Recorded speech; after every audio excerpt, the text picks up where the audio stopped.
বিসমিল্লাহির রহমানির রহিম। দাওয়াতুল ইসলাম সোসাইটি কর্তৃক আয়োজিত 2 দিন ব্যাপী বিশাল তাফসিরুল কোরআন মাহফিলের শেষ দিন। স্থান ঐতিহাসিক ঈদগাহ ময়দান, নারায়ণগঞ্জ। আন্তর্জাতিক খ্যাতিসম্পন্ন মুফাসসিরে কোরআন, বিশিষ্ট ইসলামী চিন্তাবিদ, অন্যায় অসত্য মানবরচিত মতাদর্শের বিরুদ্ধে বলিষ্ঠ কণ্ঠস্বর, নন্দিত আলেমে দিন, আপোষহীন জননেতা হযরতুল আল্লাম মাওলানা দেলাওয়ার হুসাইন সাইদি। আপনারা কোরআন শুনতে এসেছেন, আর কোরআন হচ্ছে আল্লাহ রাব্বুল আলামিনের নাযিলকৃত হেদায়েতের সর্বশেষ কিতাব। এরপরে আর কোনো কিতাব আসবে না। কি বলেন, আসবে আর কোনো কিতাব? আর আসবে, এটা শেষ। পৃথিবীতে আল্লাহ তাআলা তাওরাত নাযিল করেছেন, ইনজিল নাযিল করেছেন, জাবুর নাযিল করেছেন। এর একখানা কিতাবও হেফাজতের দায়িত্ব আল্লাহ নেন নাই। আল্লাহ কি বলেছেন? তাওরাত নাযিল করেছে আমি, হেফাজত করবো আমি। ইনজিল বা জাবুর সম্পর্কে বলেছেন যেগুলি আমি নাযিল করেছি আমি হেফাজত করবো? আল্লাহ বলেন নাই। কেন বলেন নাই? কারণ নবী যারা তখন এসেছিলেন, নবীরা ছিলেন এলাকা ভিত্তিক, অঞ্চল ভিত্তিক, ভাষা ভিত্তিক, গোত্র ভিত্তিক, আর কিতাব ছিল অসম্পূর্ণ, কমপ্লিট নয়। যেহেতু মুহাম্মদুর রাসূলুল্লাহ সাল্লাল্লাহু আলাইহি ওয়াসাল্লাম শেষ নবী, আর কিতাব শেষ, উম্মত শেষ। নবী শেষ, কিতাব শেষ, উম্মত শেষ। তাই আল্লাহ তাআলা একখানা কিতাবের দায়িত্ব নিলেন যে এটাকে আমি হেফাজত করবো। সুবহানাল্লাহ। আল্লাহ রাব্বুল আলামিন বলছেন, ইন্না নাহনু নাযালনা যিকরা ওয়া ইন্না লাহু লাহাফিজুন। কোরআন নাযিল করেছি আমি আল্লাহ, আর এর সংরক্ষণের দায়িত্ব আমি আল্লাহ গ্রহণ করেছি। এটাকে নাযিল করেছি আমি, সংরক্ষণ করবো আমি, হেফাজত করবো আমি। আল্লাহ তাআলা হেফাজতের দায়িত্ব নিয়ে নিয়েছেন। আমরা বলি আলহামদুলিল্লাহ। হেফাজত আল্লাহ তাআলা এমন ভাবে করলেন, কোরআন শরীফ আল্লাহ হেফাজতের জন্য আলমারি করতে পারতেন, যেটা আলমারিতে থুলো তাহলে এটা হেফাজতে থাকবে। কিন্তু সেখানে সমস্যা হতো, আলমারিতে উই পোকা তেলা পোকা ঢুকিয়া নষ্ট করতো। আপনি বলতে পারেন কাঠের আলমারিতে থবই না, লোহার আলমারিতে থবো, তাহলে তো আর উই পোকা ঢুকবে না। কিন্তু জ্যাম হতে তো পারে। আপনি ব্যাংকের লকারে রাখবেন, সেখান থেকেও চুরিও হতে পারে, জ্যাম হতেও পারে। সেই জন্য আল্লাহ তাআলা হেফাজতের জায়গায় এমন একটা জায়গা বেছে নিলেন যেখানে উই পোকা, তেলা পোকা, সার পোকা কিছু ঢুকতে পারবে না, ইঁদুর তো ঢুকতে পারবেই না। এমন একটা জায়গা হেফাজত করলেন, জ্যাম হবে না, চুরি হবে না। কত থেকে জায়গা কোনটা? কোথায়? সিনার ভিতরে। আপনাদের ওয়াজ শুনে করবো কি? আপনারা তো সব জানেন। আলহামদুলিল্লাহ বলেন আলহামদুলিল্লাহ। আল্লাহ তাআলা সিনার মধ্যে ঢুকাইয়া তারপরে সেখানে আবদ্ধ করলেন এমন কায়দা করিয়া, যদি টেপ রেকর্ডার হয়তো সিনার মধ্যে, তাহলে এটা রিওয়াইন্ড করা, ফরওয়ার্ড করা ইত্যাদি করতে গেলে, তাহলে এটা যদি ফিটার সিস্টেম হতো, তাহলে ফিটারটার মধ্যে প্যাচ ট্যাচ লাগিয়ে থেকে নষ্ট হয়ে যেত, ফাঙ্গাস করতো, ভাইরাস হতো। দেখেন না কম্পিউটারে ভাইরাস হয়, ভাইরাস কেন মানুষের হয় না, কম্পিউটারেরও ভাইরাস হয়। তো এই ভাইরাস হতো গিয়া ওইটার মধ্যে। আল্লাহ তাআলা এমন জায়গায় রাখলেন ভাইরাস হওয়ার, ফাঙ্গাস পড়া কোনো উপায় নাই। আল্লাহ তাআলা এটাকে রিওয়াইন্ড, ফরওয়ার্ড যা করেন না কেন প্যাচ লাগবে না, ছিড়বে না। রিওয়াইন্ড করতেও করতে পারবেন, ফরওয়ার্ড করতেও করতে পারবেন। আল্লাহ তাআলা হেফাজত করলেন এমন একটি মেমোরির মধ্যে, এমন একটি জায়গায় হেফাজত করিয়া, গোশত দিয়া, চামড়া দিয়া, হাত দিয়া ঢেকে দিছে। জিন্দেগিতে কোনো পোকা নষ্ট করবে না, চুরি ডাকাতিও কেউ করতে পারবে না। বড় করে বলি সুবহানাল্লাহ। এই কোরআন শরীফ মুখস্থ করছে যারা পৃথিবীতে, কত মানুষ মুখস্থ করলো। কোরআন মুখস্থ করা কিন্তু সহজ না, কঠিন ব্যাপার। কিন্তু আল্লাহ সহজ করেছেন। সহজটা করে দিয়েছেন কে? আল্লাহ তাআলা। মানুষের বুঝে না তো, সেই জন্য কিছু মানুষ এমন আছে মসজিদে বসে বলে, ভাই কোরআন আমরা বুঝবো না, এটা মুরব্বী সাহেব মৌলানার সাথে ব্যাপার, আমরা পাবলিক আসল মুরব্বীরা কি কয় তাই শুনি। মুরব্বীরা যা বলেন ওই কথাটা যে ঠিক না বেঠিক সেটা বোঝার জন্যই তো কোরআন জানা দরকার। মুরব্বী তো আমাকে মিসগাইড করতে পারে, পারে না? মিসগাইড করতে, মিসগাইড করতে পারেন না কেবলমাত্র নবীরা। সুবহানাল্লাহ বলে। কারণ নবীদেরকে কন্ট্রোল করেন কে? আল্লাহ নিজেই। কাজে যারা বলেন কোরআন আমরা বুঝবো না, এর কোরআন শরীফ ফিরে দাও, তারপরে দেখো বই কিতাবে কি আছে, মুরব্বীরা কি কয় তাই আমরা শুনি। প্রিয় ভাই সব, আমি মনে করি এটা শয়তানের বড় রকমের ওয়াসওয়াসা। এই কথা বলাই উচিত না। আমি যদি হেদায়েত চাই, সর্বপ্রথম আসতে হবে কোথায়? কোরআনের কাছে। হুদাল লিন্নাস, মানব মণ্ডলীর জন্য এটা সর্বশ্রেষ্ঠ হেদায়েতের কিতাব। আল্লাহ তাআলা এটি নাযিল করলেন এবং এটিকে হেফাজতের দায়িত্ব নিলেন আর বোঝা সহজ করে দিলেন। কোরআনে কারীমের সূরা কামারের মধ্যে আল্লাহ রাব্বুল আলামিন এই প্রশ্নের জবাব, সওয়ালে মুকাদ্দারের জবাব, কেউ প্রশ্ন করার আগেই আল্লাহ জবাব দিয়ে দিয়েছেন। কোরআন বোঝা কঠিন না সহজ? আল্লাহ নিজে জবাব দিচ্ছেন, ওয়ালাকাদ ইয়াসসারনাল কুরআনা লিযিকর ফাহাল মিন মুদ্দাকির। আল্লাহ তাআলা বলেন অবশ্যই আমি কোরআনকে বোঝার জন্য এবং মুখস্থ করার জন্য আমি আল্লাহ বান্দার জন্য আমি সহজ করে দিয়েছি। আল্লাহ সহজ করেছেন, আমরা খামখাই কঠিন করছি। প্রিয় ভাই সব কেয়ামতে যদি প্রশ্ন করে ফেরেশতারা, কোরআন বুঝো? কোরআন বুঝছি না। কেউ যদি বলে না ফেরেশতা ভাই কোরআন তো বুঝি নেই। কেন বুঝো নাই? কোরআন তো আমার মাদার ল্যাঙ্গুয়েজ না, এই জন্য কোরআন বুঝি নেই। পাল্টা প্রশ্ন যদি হয়, কোরআন তোমার মাদার ল্যাঙ্গুয়েজ ছিল না তাই তুমি কোরআন বুঝো নাই, ইংরেজি তোমার কোন দেশে মাদার ল্যাঙ্গুয়েজ ছিল? এটা তো ভালোই বলতে পারছে। বাংলা বলতে গেলেই তার মধ্যে ইংরেজি ডাকলেই পারে না। একজনে বলছে যে ভাই আজকে 21শে ফেব্রুয়ারি, আসো তুমি ইংরেজি কও, কাছে ভাই সরি। দেখছেন অবস্থা? সর্বস্তরে বাংলা ভাষা চালু করার নিয়ম হলো এইরকম। কোরআনে কারীমকে আল্লাহ রাব্বুল আলামিন বোঝার জন্য সহজ করেছেন। আর আল্লাহ বলেছেন ওমান ইয়াত্তাকিল্লাহা ইয়াজআল লাহু মাখরাজা, যদি কেউ আমাকে ভয় করে পথ চলতে চায় আমি তার জন্য পথকে প্রশস্ত করে দেই। কোরআন বুঝলেই আমাদের কিসমত ভালো হইতো। প্রিয় ভাই সব, কোরআন আল্লাহ তাআলা নাযিল করলেন, নবী করিম সাল্লাল্লাহু আলাইহি ওয়াসাল্লামকে আল্লাহ তাআলা কোরআন দিয়ে বললেন এই কোরআন দিয়ে আপনি খালি তাবিজ লিখবেন আর জেন যা আছে সব তারাই দিবেন। কি বলেন? এইজন্য না, এইজন্য নাযিল হয়। আমরা ভুল করছি অনেক ক্ষেত্রে, বুঝি নেই। আমরা কোন তিনটা জায়গায় ভুল করছি। ভুল তো অনেক করেছি, মৌলিক তিনটি ভুল করেছি। কয়টি? একটি হচ্ছে আমরা ইসলামকে মনে করেছি শুধুমাত্র একটি ধর্ম, এটি একটি ভুল। আমরা কোরআনকে মনে করেছি শুধুমাত্র ধর্মগ্রন্থ, এটি আরেকটি ভুল। মুহাম্মদ সাল্লাল্লাহু আলাইহি ওয়াসাল্লামকে মনে করেছি ধর্মীয় নেতা, এটি আরেকটি মারাত্মক ভুল। এই তিনটি ভুলের অবনোদন হওয়া প্রয়োজন। ইসলাম হিন্দু, বৌদ্ধ, খ্রিস্টান, ইহুদি এই জাতীয় ধর্মের মতো কোনো গতানুগতিক ধর্মের নাম নয়। আর ধর্ম আমরা পাইলাম তো কোরআন শরীফের কোন শব্দের অর্থ ধর্ম? বলেন বুঝি বলেন। মাদ্রাসা বসে আছেন, মদিনা মুনাওয়ারা থেকে পাস করে এসেছেন, অনেক বড় আলেম, আলহামদুলিল্লাহ বলেন। আমার কাছে এটাও আনন্দ লাগছে যে আজকে মঞ্চে অনেক বড় আলেমরা বসে আছেন, আলহামদুলিল্লাহ। অবশ্য আমি খুব ছোট, আল্লাহ তাআলার মেহেরবানি, ওনাদের কারণে অনেক ইলম দান করেছেন। কোরআন এবং হাদিসের কোন শব্দের অর্থ ধর্ম? এরকম কোন শরীয়তের পরিভাষার অর্থ ধর্ম নয়। ধর্মটা আসছে সংস্কৃত ভাষা থেকে, ভি ধাতু থেকে ধর্ম শব্দের উৎপত্তি হয়েছে। ইসলামকে আল্লাহ তাআলা ধর্ম বলেন নাই, আমরা বানাইছি। আল্লাহ কি বলেছেন? আল্লাহ বারবার বলেছেন দিন সম্পর্কে, এটা বলেছেন আল্লাহ তাআলা ইসলামকে বলতে গিয়ে বলেছেন দিন। আল্লাহ ইসলামকে কি বলেছেন? দিন বলেছেন। তাও আবার তিনি এটাকে কনফার্ম করেছেন এই কথা বলে, ইন্না দীনা ইনদাল্লাহিল ইসলাম। আমার কাছে কেবলমাত্র একমাত্র শুধুমাত্র ওয়ানলি ওয়ান একমাত্র পছন্দনীয় যে জীবন ব্যবস্থা, তার নাম কি চিন্তা কর? ইসলাম। এটি গতানুগতিক ভাবে কোনো ধর্মের নাম নয়, এটি জীবন ব্যবস্থা। সুবহানাল্লাহ বলেন। এটি জীবন ব্যবস্থা। সেজন্য প্যাস লাগে যখন কোরআন থেকে রাজনীতির কথা বলা হয়। তাফসীরের মধ্যে আমরা যখন রাজনীতির কথা বলি, লোকেরা শুনে ফিরে যাওয়ার সময় পায় ভাই ইসলাম তো তাফসীর শুনবে, কোনটা খালি রাজনীতি। এই যে ধর্মের ধারণা যে ধর্ম হলো খালি নামাজ রোজা, ওর মধ্যে রাজনীতির কথা কবে কেন? কারা ক্ষমতা আছে, কারা ক্ষমতা আসবে, কারা 30 এপ্রিলের কথা কয়, এগুলি ভাষ্য কোথা থেকে এসব কইলো কেন? বলেন ঠিক কিনা? যদি অর্থনীতির কথা বলি, বলেছে শুনলাম বেশ তো দুজনের কথা হবে, তা আবার একটা অর্থনীতি নিয়ে আসলো। কোরআনে অর্থনীতি কোথায়? তাদের ধারণা হলো বেদ, বাইবেল, চিন্তাবিস্তা, ত্রিপিটক এগুলি যেমন ধর্মগ্রন্থ, কোরআন সেরকম ধর্মগ্রন্থ না। কোরআন সেরকম ধর্মগ্রন্থ নয়। ইসলাম ধর্ম যেমন 12 মাসে 13 পূজা আর 33 কোটি দেবতা যারা বিশ্বাস করে, যারা পূজা করে, অর্চনা করে, এটা হিন্দু ধর্ম। ইসলাম কি এরকম যে নামাজ রোজা হজ যাকাত যারা করে এই ধর্মের নাম ইসলাম? নামাজ রোজা হজ যাকাত সর্বস্ব যে ধর্ম, ওইটার নাম ইসলাম, এরকম বলা যাবে? যে মুসলমান নামাজ পড়ে, রোজা রাখে, হজ করে, যাকাত দেয়, এটার নাম মুসলমান, এরকম বলা যাবে না? এরকম বলা যাবে না। কোরআন শরীফ এটা হলো নামাজ রোজা হজ যাকাতের কথা, এটা বললে কি ঠিক হবে?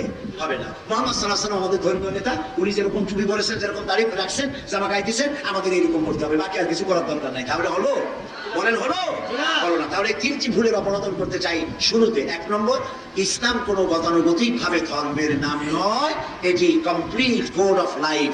এবং আল্লাহ তাআলা বলেছেন আল ইয়াউমা আকমালতু লাকুম দীনাকুম ওয়া আতমামতু আলাইকুম নি'মাতি ওয়া রাদিতু লাকুমুল ইসলাম দীনা।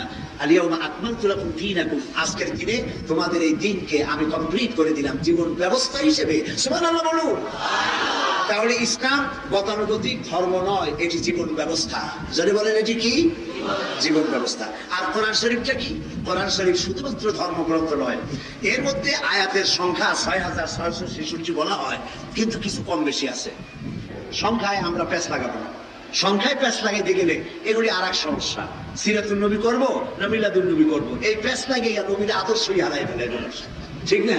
কাজে আমরা সংখ্যার মধ্যে যাই না, আমরা বলতে চাই ধরুন 6666 হোক আর 65 হোক, এতগুলি আয়াতের মধ্যে মাত্র 550 আয়াত হলো হুকমে শরঈ, বিধি নিষেধ, হালাল হারাম, করো করো না, খাও খাইও না, এই জাতীয় কথার সংখ্যা হলো, নির্দেশের সংখ্যা কত? এখন আমার যদি কমন সেন্স বলে কোনো জিনিস থাকে, তাহলে তো আমার চিন্তা করা উচিত 6666টি আয়াত যদি হয়, তার মধ্যে 550 আয়াত যদি হয় আদেশ আর নিষেধ, বাকি আয়াতগুলি কি তা কি কখনো চিন্তা করেছি? আমাদের কপালটা তো এখানেই খারাপ। বাকি আয়াতগুলি ইতিহাস, বিজ্ঞান, অর্থনীতি, রাজনীতি, পৌরনীতি, যুদ্ধনীতি, বন্দিনীতি, সন্ধিনীতি, চুক্তিনীতি, ফৌজদারি, দণ্ডনীতি, কি নাই? আল্লাহ নিজে বলেছেন তিবিয়ানান লিকুল্লি শাই, মানুষের জন্য যা যা প্রয়োজন তার জীবনের সকল সমস্যার সমাধানের কথা খুলে খুলে কোরআনের মধ্যে আমি বয়ান করে দিয়েছি। যেহেতু ধর্মগ্রন্থ মনে করছে, আর আমাদের একটা ভুল আছে, সেই ভুলটা হলো যারা তাবিজ দেখেন তারা ইসলামের, কোরআনের কোনো উপকার করেন নাই, আমার দৃষ্টিতে ক্ষতি করেছেন।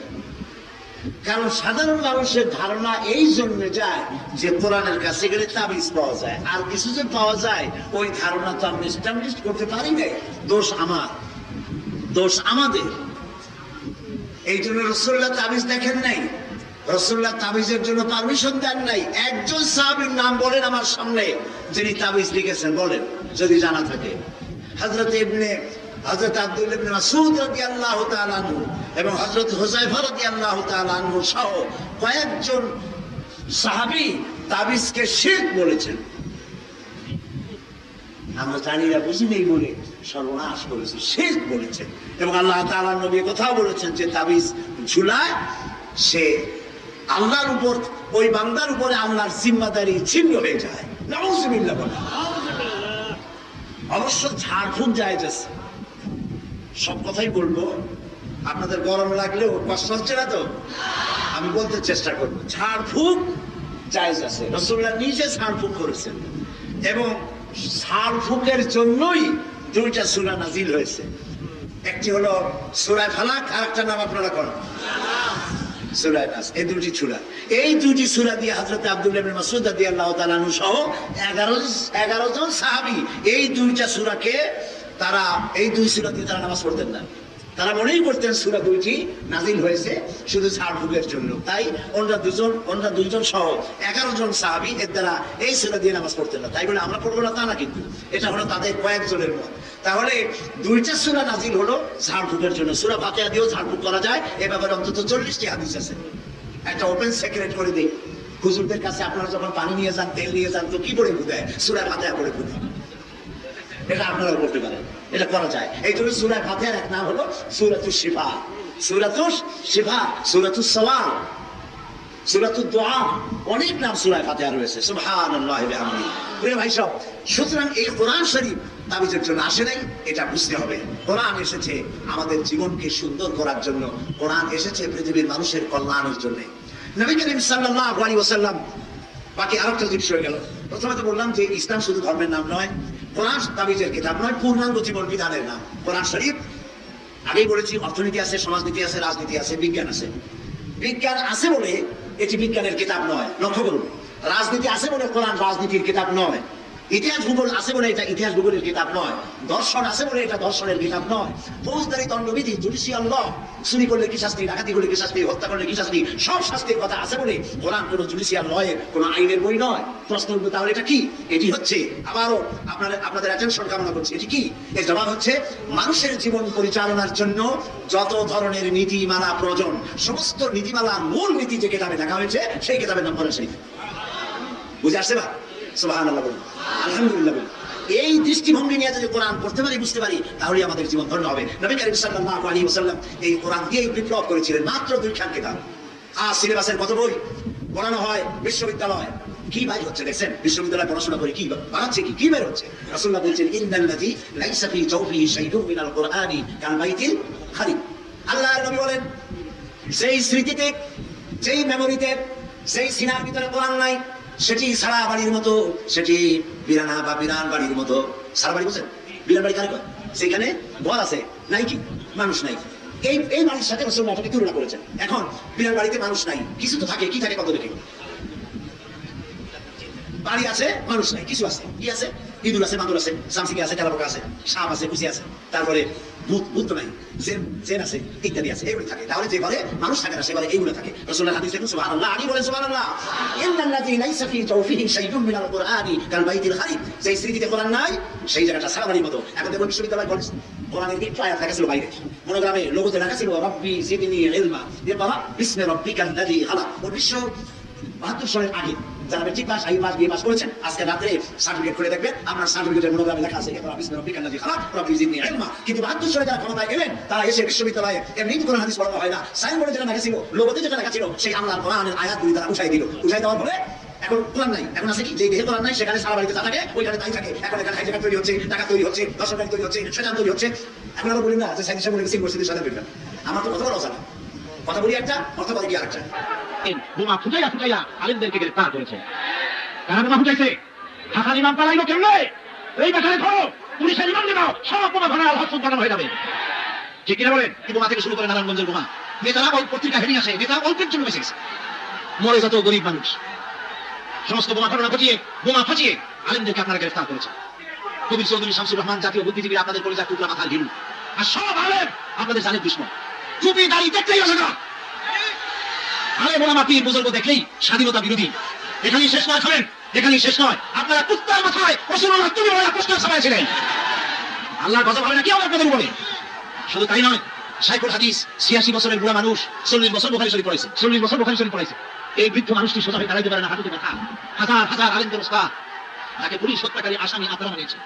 আমি বলেছি মানুষ তো ভালো, শাইখুল হাদিস পুলিশ পাচ্ছে, শয়তানও বিশ্বাস করবে না। বিদ্যালয় কলেজে যে কাঙ্ক্ষিত মানের সন্তান আমরা চাই, তা কি আমরা পাই? পাই না। দেখেন না, আমি মাথায় টুপি দিয়ে বিশ্ববিদ্যালয়ের সামনে দিয়ে সন্তান বলে হেঁটে যান, পারেন তো দেখি, মুখে দাঁড়িয়ে আছে, মাথায় টুপি আছে, হাতে দেখা যাক কেমন পারেন। ওই 5 বছরে, গত 5 বছরে তো এরকম দাঁড়িয়ে টুপি নিয়ে এক যুবক যাচ্ছিল, দাঁড়িয়ে ছিল, টুপি নেই, এমন মার দিল, মায়ের চোখে ব্যথা বেউস। তারপর মাত্র ভাই আমার মারো কেন, ভাই তুই শিবির, ভাই আমি তো শিবির না, তারপরে মারতেছে, জঙ্গলের মারা মারছে, হসপিটালে গেছে, যাওয়ার পরে যখন হুশ আসে, খোঁজ নিয়ে দেখা গেল কি শিবির, মুসলমানি নেই কিন্তু এই পত্রিকা আসছে। প্রিয় ভাই সব এইগুলি তৈরি হয়। এখন ইউনিভার্সিটির অনেকগুলি সিলেবাসের অনেক বই পড়ে কি তৈরি হয়, আর রাসূলুল্লাহ তার একটা ইউনিভার্সিটি ছিল, সেই ইউনিভার্সিটির নাম আপনি রাখতে পারেন আল হেরা ইউনিভার্সিটি, আপনি এ ধরনের একটি নাম রাখতে পারেন। এই নাম রেখে আপনি বলুন এখানকার ভাইস চ্যান্সেলর হচ্ছেন আল্লাহ রাব্বুল আলামিন, আর চ্যান্সেলর হচ্ছেন মুহাম্মদ রাসূলুল্লাহ সাল্লাল্লাহু আলাইহি ওয়াসাল্লাম। সিলেবাস হচ্ছে 2খানা কিতাব, সিলেবাস কয়খান? 2খান মাত্র, একখান কোরআন আর একখান নাম আপনারা রাখবেন। সুবহানাল্লাহ, আপনাদের ওয়াজ শুনে মজা আছে, 100 মার্ক আপনাদের দিলাম। একখানা কোরআন আর একখান, এই 2খানা সিলেবাসের মাত্র 2খানা কিতাব পড়ে কি তৈরি হলো দেখুন। আবু বকর, ওমর, ওসমান, আলী, আবু উবাইদা ইবনে জাররাহ, আবু মুসা আশআরী, তালহা, জুবাইর, খাব্বাব, খুবাইব, ওয়ালিদ রিদওয়ানুল্লাহি তাআলা আলাইহিম আজমাইন, এই সব সাহাবী তৈরি হয়ে গেলেন। শুধু ওমরকে বলি, ওমর রাদিয়াল্লাহু তাআলার কথা বলি, আমি বোস্টন, আমেরিকার বোস্টনে হার্ভার্ড ইউনিভার্সিটিতে প্রোগ্রাম করতেছিলাম, সেখানে সমস্ত শিক্ষক ছাত্ররা উপস্থিত ছিলেন। আমি বললাম আপনারা কি যত শিক্ষাই আপনারা দেন, এই শিক্ষার মধ্যে দিয়ে হযরত ওমরের মতো একজন মানুষকে আপনারা বানাইতে পারবেন? তারা জবাবে বললেন কোয়াইট ইম্পসিবল, সম্ভব নয়, এটি সম্ভব নয়। শুধু হার্ভার্ড নয়, Harvard University, Oxford University, Munich University, California University, Cambridge University, সারা দুনিয়ার সব বিশ্ববিদ্যালয় যদি একত্রিত হয় হযরত ওমরের একখানা পাও বানাইতে পারবে না। কারণ কি তৈরি হয়েছিল? আল হেরা বিশ্ববিদ্যালয়, যেখানে সবক দেওয়া হতো কোরআন দিয়ে। সুবহানাল্লাহ, কোরআন কোরআন। হযরত ওমর তখনও মুসলমান হননি।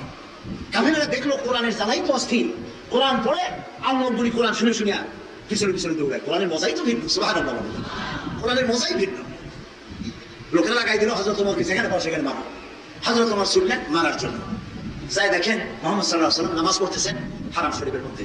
তখন তারা সে চিন্তা করলো আচ্ছা নামাজটা শেষ হোক, নামাজের মধ্যে মারবো, এটা ঠিক না।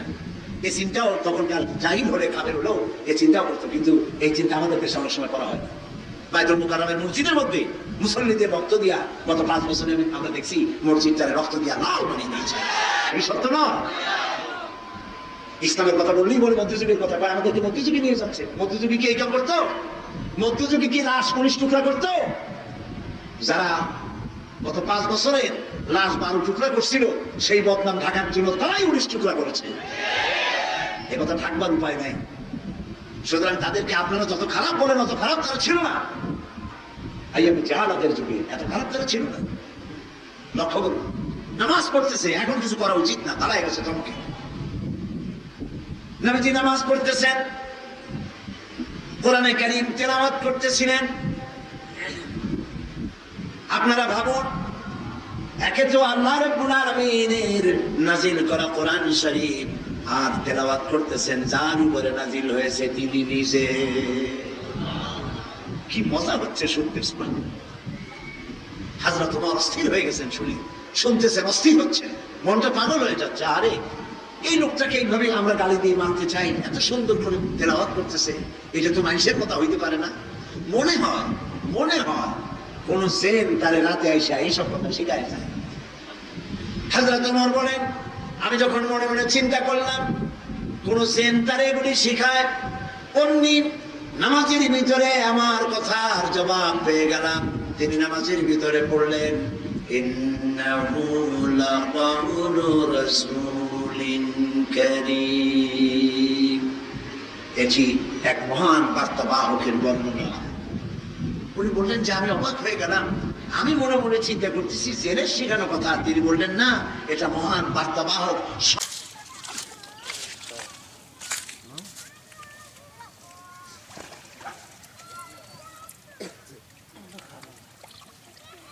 Very good guy.